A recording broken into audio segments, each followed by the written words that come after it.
गोंदी वगैरे ग्रामपंचायतच्या माध्यमातून गोंदी गावचे सरपंच सन्माननीय रणजित बापू वाघमोडे यांच्या नेतृत्वाखाली या ठिकाणी योग्य वेळी सर्वे करून या ठिकाणी घरकुल या ठिकाणी मंजूर केलेलं आहे आणि सर्व गावकरीच्या वतीने त्यांच्या या ठिकाणी सन्मान झालेला आहे।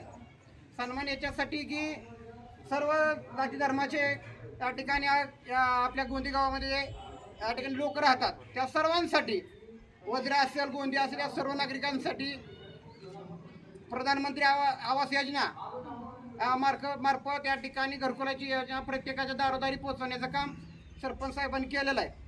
आणि जास्तीत जास्त म्हणजे आता काय माहिती आहे का, फास्ट हे काम प्रोसिजरमध्ये व्हावं एवढीच विनंती करतो। आणि की जे काय पाठीमागे लागणारा जो कार्यकाळ म्हणजे आता फक्त दिवसामध्ये हे 26 मध्ये कंप्लीट होईल, तर सर्व गोंदी गावाच्या वतीने मी आपणास शुभेच्छा देतो आणि आणखी जे काय कामं पेंडिंग आहे ते त्यांनी वेळेत करावेत एवढीच विनंती करतो। धन्यवाद।